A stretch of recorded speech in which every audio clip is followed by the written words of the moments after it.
Sir एक bite जाय आसली मोदीजी मातशें दिया काल मोदीजीन अपील केला की गोल्ड इन्वेस्ट करनाक कितें कितें रिजन कितें हेजें माननीय प्रधानमंत्री नरेंद्र मोदीजी कालची जी आपली मॅसेज पुराय देशाच्या सगळ्या लोकांक दिल्या ती मॅसेज क्लियर आहा.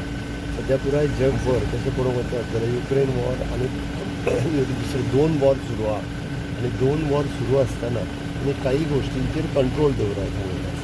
एक म्हणजे पेट्रोलियम प्रॉडक्ट जे आसा पळय ह्या सगळ्या कंट्रींतल्यान येता तो थोडोसो कंट्रोल करप हे गरजेचें आसा. दुसरें is gold which is again the foreign exchange. बरें जाता तशें आमच्या देशांतलेच पयशे जे आहा सगळे भायर वता. त्या निमित्तान आमकां हेजो थोडोसो जो प्रायम मिनिस्टरान सांगला की फॉलो करा म्हणून म्हाका दिसता आमी सगळ्या जाणांनी प्रायम मिनिस्टराची मॅसेज फॉलो करप हें गरजेचें आसा.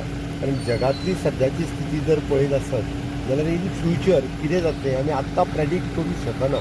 कारण आमी तें जर पळयलें आसत जाल्यार आमी सद्या वेट एंड वॉच जरी आसलें जाल्यार प्रायम मिनिस्टर तेज्या लेवलाचेर जेन्ना उलयता आसत जाल्यार त्यांच्या तकलेत काही गजाली आयल्या आसतल्यो म्हणून तेंच्यांनी ते सांगले आसतल्यो regarding the our relations with the other countries आनी बाकीच्या संदर्भातल्या. आनी म्हाजी सगळ्या गोंयकारांक विनंती आहा माननीय प्रधानमंत्री नरेंद्र मोदीजी हांच्यांनी सांगलां ते सगळ्यो गजाली ते सगळ्या जाणांनी फॉलो करचे. सर अनेक ते NCRB रिपोर्टाचेर मातसो कन्फ्युजन आसा तेजेर क्लियर आमी तेजें क्लॅरिफिकेशन म्हज्या पुलीस डिपार्टमेंटांतल्यान ऑलरेडी दिलां आनी तें जें कन्फ्युजन आशिल्लें तें रिजॉल्व केलें. सेम विश्वीत राणी टायगराचे सारके रिपोर्ट दिना आनी बायजनाचेर दिनात.